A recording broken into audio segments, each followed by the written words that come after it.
옛날 퀴즈 하나를 내면서 오늘 설교를 시작하려고 합니다. 이 퀴즈를 맞힌 분에게는 오늘 오후에 김밥 하나를 더 드립니다. 버스가 교통사고를 났는데요. 이 교통사고가 크게 났어요. 중상자가 생기고 많은 사망자가 생겼습니다. 근데 많은 사망자가 생겼는데 그 많은 사망자 가운데 제가 네 사람 예를 들겠는데 가장 억울하게 죽은 사람이 누굴까? 맞힌 사람에게 제가 김밥 하나를 더 드립니다. 첫 번째 억울하게 죽은 첫 번째 사람이 누구냐면 이 사람은 버스를 몇 번을 타야 하냐면 96번을 타야 돼요. 근데 69번을 96번으로 착각해가지고 그 버스를 탔는데 사고 나서 죽은 사람이에요. 그러니까 번호를 착각한 거죠. 두 번째 사람은 억울하게 죽은 사람이 누구냐면 내일 결혼식을 앞에 둔 총각이 있어요. 총각. 하루만 잘 넘기면 결혼도 하고 행복한 삶이 이제 이어질 건데 결혼식 하루를 놔두고 억울하게 죽은 두 번째 청년이에요. 세 번째 사람은 어떤 사람이 억울하게 죽은 사람이냐면 이제 버스가 막 출발하려고 그러는데 막 달려와서 스톱해서 세워가지고 탔어요. 근데 그 버스를 타가지고 그냥 가다가 죽은 사람이에요. 그냥 내버려뒀으면 갔을 건데 막 출발하려고 막 세워가지고. 네 번째 억울한 사람이 누구냐면요. 한정거 전에 사고 나기 한정거 전에 내렸어야 하는데 그만 졸다가 한정거 더 가서 바람에 이 사람이 죽은 사람이에요. 여러분 생각할 때는 어떤 사람이 가장 억울하게 죽은 사람이겠어요? 1번. 예? 3번. 몇 번이요? 3번. 3번? 4번? 다 억울하네. 누가 두 사람한테 기회 주신다. 손 들고. 예. 다? 예. 우리 박오미 원사님이 맞아요. 다 억울하게 죽은 사람이에요. 다 억울하게 죽은 사람. 기쁨 하나 더 드릴게요, 제가요. 실제 이야기는 아니고 우짜한 이야기인데요.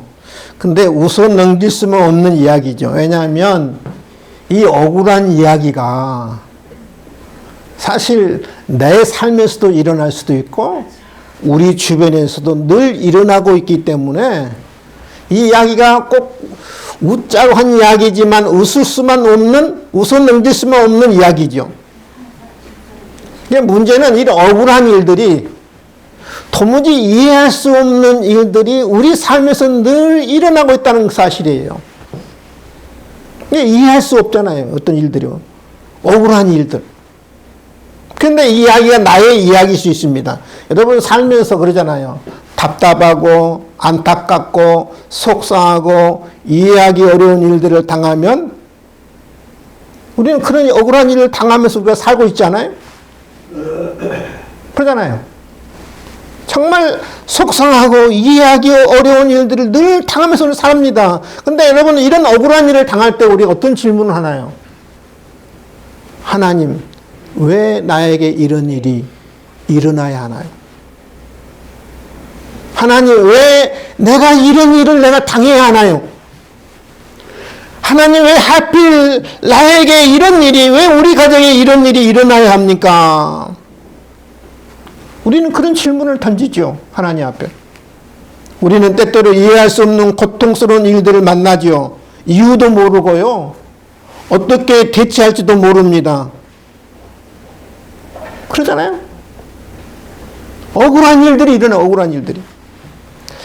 근데 저는 빌립보 성도들 입장에서 보면은 바울에게 지금 일어난 그런 고통이 일어난 일들이 도무지 이해할 수 없는 일이었거든요. 어떻게 보면 억울한 일입니다. 지금 바울이 죄 지어서 감옥에 들어간 게 아니고 하나님 일하면서 감옥에 들어갔잖아요. 하나님 일 때문에. 복음을 열심히 전한 것 때문에 지금 감옥에 들어갔거든요. 근데 우리 생각은 그렇잖아요. 바울이 다른 것도 아니고 열심히 하나님을 일하다가 감옥에 갔는데 하나님 열심히 복음을 전하면 하나님 도와줘야 하지 않습니까? 최소한대로 억울한 일은 당해야 하지 않지 않습니까? 그러잖아요. 근데 바울이 지금 하나님께 도와주지를 못할 망정 어디에 들어갔느냐 하면 옥에 갇혔습니다. 한 발자국도 세상에 나올 수 없는, 한 사람도 만날 수 없는 그 감옥에 갇히거든요. 빌립보 성도 입장에서는 바울의 고난이, 바울의 고통을 이해할 수 없지요. 얼마나 억울한지 여러분 지금 고통입니까? 바울은 왜 이런 고통을 당해야 하나, 바울이? 이제 바울의 사명이 이제 끝났다. 이제 복음 전파도 이제 끝났다. 빌립보 성도 입장에서 보면 그렇게 생각하지 않겠어요? 바울의 사명도 끝났고 복음 전파도 이제는 모든 것이 끝났다. 하나님이 도와주질 못할 망정 왜 바울이 그토록 하나님을 위해서 열심히 일하는데 왜 감옥에 갇히냐는 거죠. 그렇지 않겠어요? 끝났다는 거죠. 근데 여러분, 바울이 이런 놀라운 오늘 본문에 보면 고백을 하고 있거든요. 형제들아, 다 함께 봅시다. 시작. 형제들아, 내가 당한 일이 도리어 복음 전파의 진정이 된 줄 너희가 알기를 원하노라. 내가 당한 일이, 여러분, 당했다는 말은 주로 어떨 때 여러분 단어를 사용하나요? 내가 어떤 사기를 당했을 때, 그렇잖아요. 사기를 당했을 때, 어떤 사고를 당했을 때, 억울한 일을 당했을 때, 내가 소매치기를 당했을 때, 프로 우리가 억울한 일을 당했을 때 당했다 그러잖아요. 사기를 당했다. 형제들은 내가 당한 일이, 억울한 일이, 구체적으로 내가 당한 일은 뭐냐면 옥에 갇힌 일이거든요. 옥에 갇힌 일. 옥에 갇힌 것을 말합니다. 옥에 갇힌 것이 너희들의 볼 때는 억울하게 보이지. 이해 안 되는 일로 보이지. 근데 바울은 오히려 당한 일이 복음 전파에 뭐가 있다요? 진전이 됐다. 이게 진전이에요. 이 고백에는요, 저는 두 가지 의미가 담겨 있다고 보고 있거든요. 첫 번째 어떤 의미가 담겨져 있느냐 하면, 나의 당한 일에는 하나님의 숨겨진 섭리, 하나님의 숨겨진 어떤 경륜이 있다는 사실이에요. 바울은 이것 때문에 기뻐합니다. 바울이 이제 억울한 일을 당한 거죠. 근데 바울은 오히려 이 억울한 일에는 하나님의 숨겨진 비밀이 있다는 거예요. 비밀이 있다는 거예요. 하나님의 숨겨진 섭리가 있다는 거예요. 오늘 12절에도 그렇고 13절 똑같은 이야기거든요. 여러분 앞절에 12절에 보면은 나가 당한 일이 그러잖아요.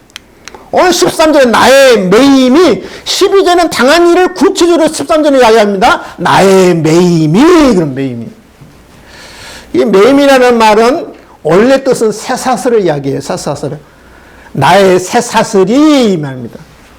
옛날에는 죄수들을 감옥에 넣을 때, 여러분 죄수들만 그 감옥에 넣은 게 아니에요. 쇠사슬을 묶잖아요. 죄수와 죄수끼리 쇠사슬을 묶고, 손에 쇠사슬을 묶고, 발을 쇠사슬로 묶고, 또 진짜 흉악범 같으면은 이 간수하고 죄수하고 손과 발을 쇠사슬을 묶는 거죠. 도망 못 가고 꼼짝 못 하도록. 바로 그 쇠사슬을 이야기합니다. 여러분 요즘도 보면 그렇더라고요. 그 죄수들을 수송할 때 보면 손에 쇠사슬을 묶잖아요. 죄수와 죄수끼리 묶고, 어떤 사람은 보니까 이 간수라고 그러나요? 간수하고 이렇게 손을 묶어서 다니더라고 보니까. 그걸 이야기해요, 여러분. 여러분, 바울이 지금 생각해 보세요. 자유로운 몸이 아니라 쇠사슬에 묶여 있는 그 영어의 몸이거든요. 얼마나 불평하고 얼마나 고통스럽습니까? 근데 바울은 오히려 나의 이런 고통이, 억울한 일이, 나의 어떤 당함이, 나의 매임이 하나님의 숨겨진 놀라운 섭리가 있다고 지금 고백하고 있는 거예요. 나의 억울한 일이 하나님의 놀라운 비밀이 담겨 있다는 거예요. 비밀. 여러분, 어떤 하나님의 비밀이 담겨져 있을까요? 원래 바울은요, 바울이 온에서 로마에 갔던 건 아니거든요. 원래 바울이 어디서 잡히냐면 예루살렘에서 잡혀요. 예루살렘에서. 예루살렘에서 로마까지 거리가 수천 킬로 되잖아요. 근데 잡혀가지고 반강제적 자원하는 것도 썼지만 바울이 반강제적으로 로마까지 가게 되고 로마의 감옥에 갇히게 되거든요.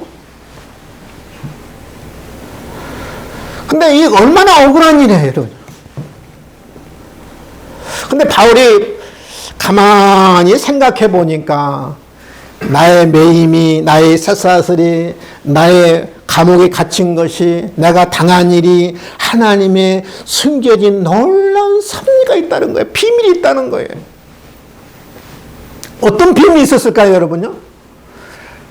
여러분, 바울 당시에, 예수님 당시에 세계를 누가 지배했느냐 하면은 로마가 지배했잖아요. 로마가. 그렇잖아요. 로마가.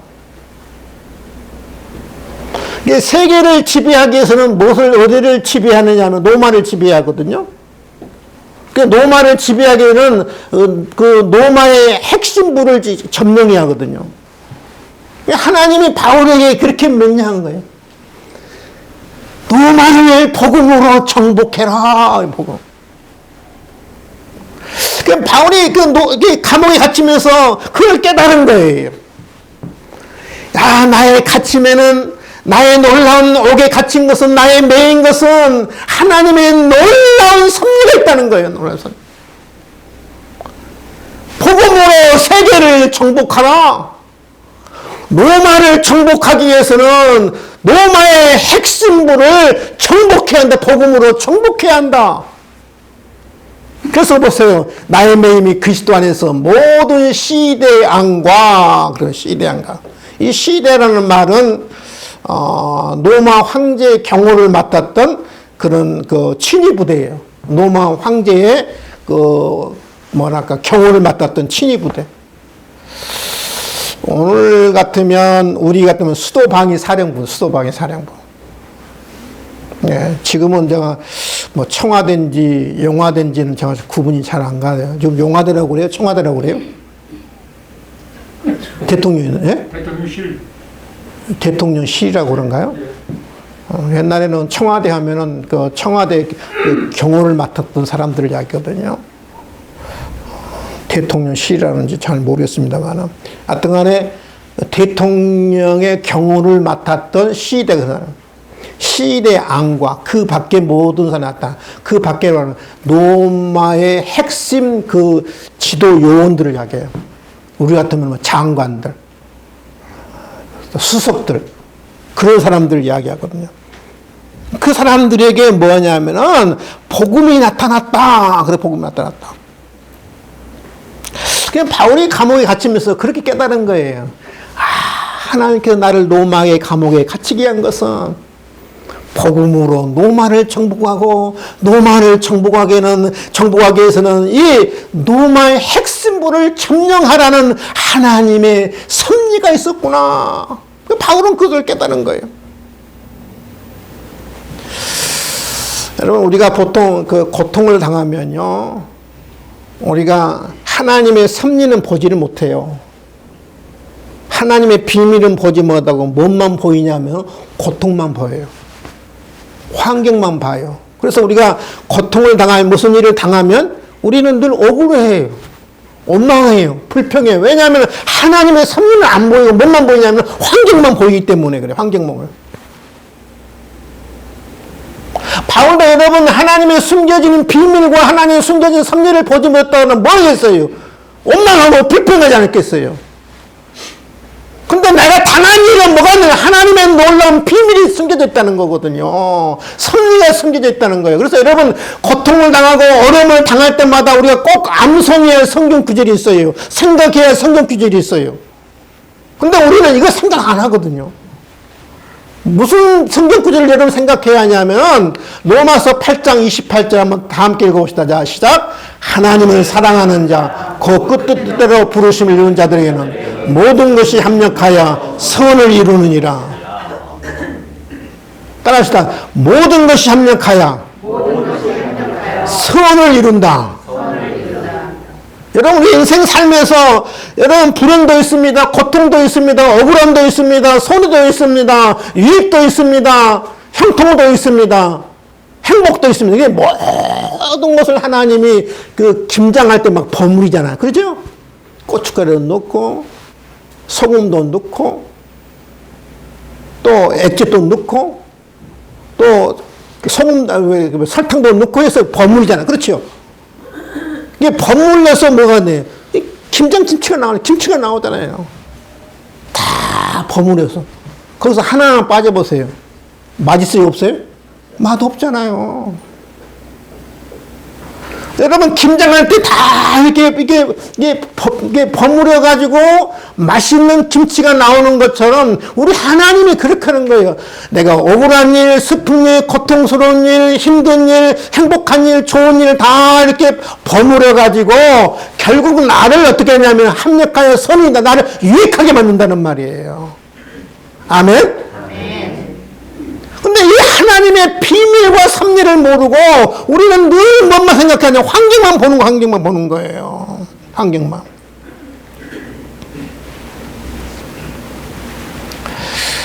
여러분, 한번 요셉을 한번 볼까요? 요셉이 형들에 의해서 종으로 팔리죠. 여러분, 다른 사람이 잡아가지고 종으로 파는 것도 억울한데 누가 팔았느냐 하면 형들이 팔았잖아요. 가장 믿었던 형들이.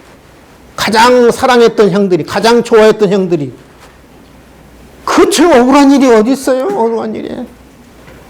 근데 애굽에 이제 종으로 팔렸는데, 애굽에 종으로 팔려가지고, 여러분 정제를 지키려다가 억울한 누명을 씌워서, 누명을 이렇게 내가 씌움 당해가지고 감옥에 가잖아요. 무려 감옥 생활을 몇 년 한지 10년이에요, 10년. 이것처럼 여러분 억울한 일이 없어요. 내가 정제를 지키다가 감옥에 갔거든요, 정제를 지키다가. 환경만 보면 얼마나 억울합니까, 요셉이 여러분. 그렇잖아요. 이런 억울한 일이 어디 있어요. 종으로 팔려온 것도 억울한데, 감옥에 갇힌 것도 억울한데.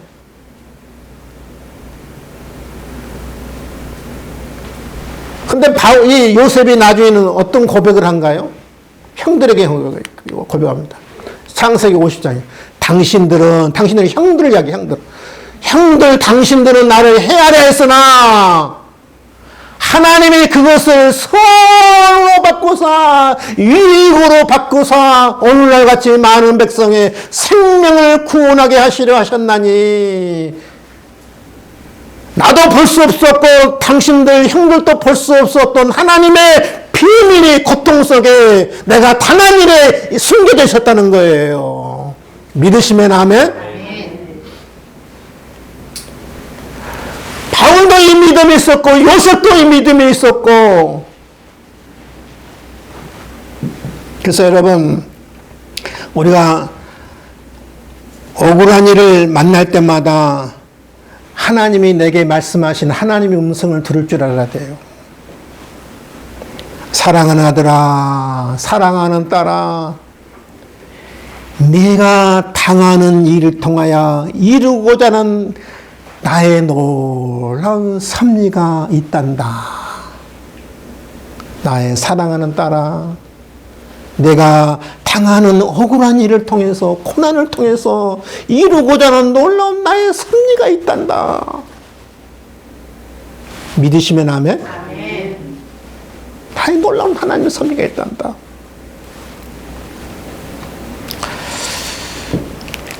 또 이 말씀 속에는요, 나의 당한 일이 도리어 복음의 전파의 진전이 되는 줄 너희가 알기로나, 이 말씀 속에는 또 두 번째 의미가 있습니다. 첫 번째 의미는 하나님의 놀라운 섭리가 담겨져 있다는 거예요. 두 번째 의미는요, 하나님은 따라합시다. 전화위복해. 화가 복이 되게 한다는 말이에요. 화를 뭘로 바꿔주냐면 하나님은 복으로 바꿔준다는 말이에요. 재앙을 뭘로 바꿔주냐면은 복으로 바꿔준다는 말이에요. 믿으시면 아멘? 하나님은 전화위복해 하시는 분이라는 것을 바울은 깨닫고 기뻐해요. 바울이 감옥에서 왜 기뻐하느냐? 이 내가 당한 일은 하나님의 놀라운 숨겨진 섭리가 있다는 거죠. 하나님 오히려 그것을 화를, 재앙을 뭘로 바꿨냐면 복으로 바꿔주시는 하나님 것을 깨닫고 바울은 기뻐하거든요. 바울이 그러거든요. 내가 감옥에 갇히지 않았더라면 어떻게 로마의 이 핵심 그 요직들에게 복음을 전파할 수 있겠느냐. 내가 자유로울 때보다 훨씬 더 효과적으로 복음이 전파됐다는 거거든요. 여러분 어떻게 복음이 전파되냐. 세 가지, 혼자 저는 세 가지로 방법을 통해서 복음이 전파됩니다. 이러므로 나의 매임이 그리스도 안에서 모든 시대왕과 그 밖에 모든 사람이 나타났으니, 바울이 시대왕과 그 밖에 모든 사람에게 그 로마 황제를 둘러싼 모든 핵심 요원들에게, 요직들에게 복음이 전파됐다는 거예요. 복음이. 또 밖에 있는 사람들은, 그 밖에 그리스도인들은 바울이 감옥에 갇힘으로 두 번째 방법이 뭐냐면, 형제 중 다수가 나의 매임을 알며 주 안에서 신뢰함으로 겁없이 하나님의 말씀을 더욱 담대하게 전하느니라. 이게 세 가지 길이 열리는데요. 첫 번째, 시대의 복음을 전하게 됩니다. 두 번째는 바울이 갇힘으로 알며 세상에 있는 그리스도인이 담대하게 복음을 전파해요. 바울이 복음을 전하다가 감옥에 갔는데, 나도 바울처럼 감옥에 갔는데 뭘 겁이 나? 그래서 사람들이 이제는 밖에 있는 그리스도인들에 담대하게 복음을 전하기 시작합니다. 담대하게. 이게 침묵했던 사람들, 그동안에는. 우리 성도들도 침묵했던 사람들이에요. 가만히 있던 사람들이에요. 누군가가 전도하겠지, 그냥. 근데 그 사람들이 용기를 얻은 거예요. 담대함으로 복음을 전파하기 시작합니다. 그러니까 혼자 복음을 전파보다 많은 사람들이 생긴 거죠. 세 번째는요, 바울을 괴롭히려고 복음을 열심히 전파한 사람이에요. 왜냐하면 여러분, 바울이 로마의 감옥에 오기 전에 로마 교회가 있었어요. 이렇게 자생적으로 생긴 교회거든요. 복음을 듣고 자생적으로 생긴 교회고, 스스로 신앙생활을 잘했고, 또 교회가 또 이렇게 활성화된 교회였어요. 근데 바울이 로마에 옴으로 말미암아 영적 주도권이 바뀌어졌어요. 그러니까 로마 교회 사람들로 주도권이 있었던 사람인데, 바울이 로마에 옴으로 말미암아 바울에게 영적 주도권이 뺏겼어요. 주도권이 바뀌어졌어요. 모든 사람들이, 그리스도인들이 누구를 바라보냐면은 바울을 바라보는 거예요. 그러니까 로마 교회를 주도했던 그 사람들이 어떤 위기의식을 느낀 거죠. 바울에 대한 시기심, 바울에 대한 질투심, 위기의식. 그래서 우리가 바울이 감옥에 갇혀있는 동안에 우리가 열심히 전도해서 우리의 세력을 좀 넓혀보자. 그래서 바울을 좀 괴롭혀보자. 바울의 시기심과 질투심을 불러일으켜서 좀 괴롭혀보자. 세 번째, 그래서 이 사람들이 열심히 복음을 전파합니다. 그래서 생각해 보세요. 혼자 복음을 전파하는 것보다 밖에 있는 그리스도인들이 담대하게 복음을 전파하기 시작합니다. 바울을 괴롭히기 위해서 열심히 또 복음을 전파하기를 시작합니다. 훨씬 더 효과적으로 복음이 전파되기를 시작했죠. 복음의 역사가 일어나기를 시작합니다. 그래요, 여러분. 하나님은 전화위복해 하시는 하나님이에요. 위기를 기회로 만드신 하나님이에요. 하나님은 복음으로, 하나님은 역사하시는 하나님이에요. 역설적으로 역사하시는 하나님이에요. 우리 하나님은 뒤집기의 명수이십니다. 환경을 뒤집어버려요. 사람을 뒤집어버려요. 상황을 뒤집어버려요. 따라합시다. 하나님은 뒤집기 명수다. 뒤집기의 명수다. 뒤집기 명수예요. 환경을 뒤집습니다. 상황을 뒤집습니다. 제가 이 책을 한번 여러분 소개한 적이 한번 있는 것 같기도 하고 없는 것 같기도 하고, 너 잘못 걸렸어. 제가 소개했나요? 안 했죠. 제가 오래 설교하다 보니까 헷갈려요. 근데 이 저자가 누구냐면 이재명 씨인데 정치인 아닙니다. 우리 오늘날 민주당 대표가 아니고요. 그냥 일반인이에요. 일반인. 근데 이 암 제목이 좀 재밌지 않아요? 암, 너 잘못 걸렸어. 누가 해야 합니까? 암이 해야 하잖아요. 우리는 암 앞에 꼼짝 못 하잖아요. 그렇죠? 벌벌 떨잖아요. 근데 이재명 씨라는 사람이 암, 너 잘못 걸렸어. 암, 너 꼼짝 마. 주도권 누구한테 있는 거예요? 나한테 있는 거잖아요. 그렇죠? 누가 갑이에요, 지금요? 이재명 씨가 갑이잖아요. 이 사람은 평범한 사람이에요. 평범한 사람이에요. 예, 30년 동안 평범하게 예수를 믿었던 사람이에요. 직장인이었고요. 그러니까 평범하게 30년 동안 신앙생활 했던 사람인데, 어느 날, 폐암 3기가 됐어요, 3기. 그래서 인생의 어떤 위기가 찾아온 거예요. 그러니까 3기면, 4기면 거의 이제 말기잖아요. 3기가 온 거예요. 이게 말기 직전이죠. 근데 이 사람이 항암 치료를 몇 번을 받느냐 하면 무려 50번을 받아요, 50번. 여러분, 항암 치료 한 번 받는 것도 얼마나 고통스럽고 힘든 일인데요. 항암 치료를 무려 50번을 받아요, 50번을. 근데 이분이 달랐던 건 뭐냐면은 항암 치료가 얼마나 고통스럽고 힘들어요. 그런데 그 고통성에도 이기면서 하루에 2번씩 꼭 감사 예배를 드렸다는 거예요. 무슨 예배요? 감사 예배를. 하나님 앞에 그 고통스러운 항암 치료를 받으면서 매일 하나님 앞에 원망하지 않고 불평하지 않고 감사 예배를 드렸어요. 근데 감사 예배를 드리면서 이분이 깨달은 게 있어요. 사명을 깨달은 거예요, 사명. 무슨 사명을 깨달았냐면, 복음을 전하라! 그런 사명을 깨달아요. 누구의 복음을 전할까요, 하나님? 자꾸 하나님이 너 복음 전파하라, 복음 전. 예배를 드릴 때마다 하나님의 그 음성이 들리는 거예요, 마음속에서. 누구에게 복음을 전파할까요? 암 환자와 암 가족들에게 복음을 전파하라. 여러분, 일반 사람들이 암 환자에게 복음 전파하면 그 사람 들어요, 안 들어요? 안 들어요, 안 들어요. 같이 고통당하는 사람이 이 전도해야 그 사람이 공감이 되고요, 설득이 되고요, 감동이 되는 거예요. 그래서 이 사람이 그 하루에 2번씩 감사 예배를 드리면서 사명이 바로 뭐냐면은 암 환자와 암 가족의 복음을 전하라. 그래서 이분이 암 환자와 암 가족들에게 복음을 전파하기 시작해요. 무려 몇 명을 전도한지 아세요? 무려 60명을 전도해요, 60명을. 근데 복음을 전하면서 누구를 전도하냐면은 여러분 그 좀 나이 드신 분들은 다 알 거예요. 지존파 아시죠? 지존파 아신가요? 지존파는 범죄 조직이죠. 범죄 조직의 이름이거든요.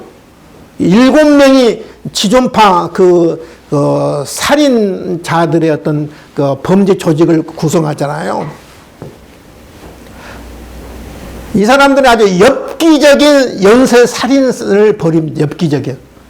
전라도 한평이죠, 한평. 제가 기억으로는 전라도 한평에다가 아지트를 마련해 놓고 외딴 곳에다가 거기다가 사람을 납치해서 사람을 죽이는데 어떻게 죽인지 알아요?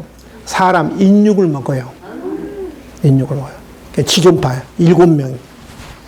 이제 주로 부잣집들을 타겟으로 해가지고, 그러니까 내가 우리가 어렵게 사는 것은, 힘들게 사는 것은 부자, 누구 때문에 그런다는 거야, 누구 때문에. 이 지구상에 부자들은 없어져야 한다는 거예요. 주로 부자들 타겟으로 해가지고, 그 한평으로 납치해가지고, 그 사람들을 죽여서 그것을 삶아먹고, 구워먹고 그래요. 인육을. 거기다가 또 어떻게 하는지 알아요? 그게 소각장을 만들어요, 소각장. 안에다가. 소각장을 만들어서 사람을 태워요. 그렇게 이런 무시무시한 사람들이 뭐냐면은 연쇄 살인 그런 범죄 조직이 바로 지존파거든요. 근데 이재명이라는 사람이 이 사람들을 찾아가서 전도해요, 전도해요. 그 나중에 이 지존파들이 이재명 씨의 전도받고 회개했다고 그래요. 예수를 영접했다고 그래요. 그래서 사람들이 제가 사형 당한 줄 알고 있는데 이 사람들이 저는 잘 모르겠어요. 예수 믿고 사람들이 천국 갔는지는 잘 모르겠습니다만은 하여튼간에 이재명 씨에 의해서 이 지존파의 몇 사람이 이 복음을 듣고 전도를 받고 회개하고 예수를 믿게 돼요. 여러분, 이 사람이 30년 동안 그냥 평범한 삶을 살았어요. 평범한 그리스도인이었어요. 인생의 이기가 찾아오기 전에는 자신만을 위해서 살았던 사람이에요. 근데 인생의 이기가 찾아오자 이 사람이 달라졌어요. 하나님을 위해 사는 사람이 됩니다. 하나님의 능력에 붙잡힌 사람이 됩니다. 이 자신의 위기가 하나님이 사용하는 기회를 찾아요. 여러분, 우리 하나님은요, 전화위복해 하시는 하나님이에요. 위기를 기회로 만드시는 하나님이에요. 내가 위기를 만났을 때, 위기를 만나 주저앉았을 때 하나님은 새로운 일을 시작하시는 하나님이세요. 그래서 여러분, 위기는 결코 나쁜 것만 아닙니다. 오히려 좋은 기회일 수 있어요. 왜냐하면 하나님은 전화위복해 하시는 하나님이기 때문에. 믿으시면 아멘? 이 말씀 속에, 바울의 이 고백 속에 나의 당한 일이, 나의 억울한 일이, 나의 맨날 내 사슬이 오히려 복음의 징조를 가져왔고 오히려 많은 사람들에게 복음을 전파할 수 있는 기회가 됐다고 고백하고 있잖아요. 여러분, 우리는 살면서 늘 억울한 일을 만날 수 있어요. 이해할 수 없는, 내가 이해할 수 없는 상황을 만날 수 있어요. 그럴 때 여러분, 우리가 상황만 보면 안 돼요. 환경만 보면 안 돼요. 억울한 일만 보면 안 돼요. 이 억울한 일에는 뭐가 있습니다. 하나님의 숨겨진 섭리가 있고요. 하나님의 숨겨진 비밀이 있어요. 이것을 우리가 발견해야 돼요. 우리를 고통 주기 위해서, 우리를 어렵게 하기 위해서, 우리를 힘들게 해서 하나님께서 나에게 어떤 억울한 일을 만나게 한 게 아니에요. 믿으시면 아멘? 오히려 하나님은 전화위복해 하신 하나님이에요. 오히려 하나님의 놀라우신 섭리, 하나님의 놀라우신 비밀을 받는 나에게 오히려 하나님은 전화위복해 하신 하나님이에요. 화를, 재앙을 복으로 하나님께 바꿔주신 하나님이세요. 이 하나님을 만나야 하고 이 하나님을 우리가 발견해야 합니다. 바울이 이것을 만났고 이것을 깨달아서 바울은 감옥에서도 기뻐하잖아요, 여러분요. 이 은혜를 깨달은 사람만이 어떤 환경에서도 기뻐할 수 있고요, 감사할 수 있어요. 이 은혜가 저와 여러분에게 있어지기를 주님의 이름으로 축원을 드립니다. 기도하겠습니다. 하나님 아버지, 감사와 찬송과 영광을 올려드립니다. 바울은 참으로 억울한 일을 당했습니다. 이해할 수 없는 일을 당했습니다. 특별히 빌립보 교인들 입장에서 보면 바울의 옥에 갇힌 것이 쇠사슬에 묶인 것이 도무지 이해할 수 없었습니다. 왜 바울이 이런 고난을 당해야 하는가? 그러나 바울은 고백합니다. 나의 당한 일이 오히려 도리어 복음의 징조를 가져왔다고 고백합니다. 도리어 많은 사람들에게 복음을 전파할 수 있는 계기가 되었다고 고백하고 있는 것을 볼 수 있습니다. 하나님 아버지, 우리도 인생을 살면서 많은 억울한 일을 만납니다. 이해할 수 없는 일들을 만납니다. 고통을 만납니다. 우리는 이럴 때 환경 바라보지 않기를 원합니다. 상황만을 바라보지 않기를 원합니다. 내가 당한 일은 하나님의 놀라운 섭리가 있음을 깨닫고 하나님의 비밀과 하나님의 놀라운 섭리를 발견할 수 있도록 도와주시옵소서. 오히려 하나님은 전화위복해 하신 하나님을 깨닫고 하나님은 역전시키신 하나님을 깨닫고 우리가 그 하나님 바라볼 수 있도록 은혜를 허락해 주시옵소서. 감사하며 예수님의 이름으로 기도하옵나이다. 아멘. 괴로울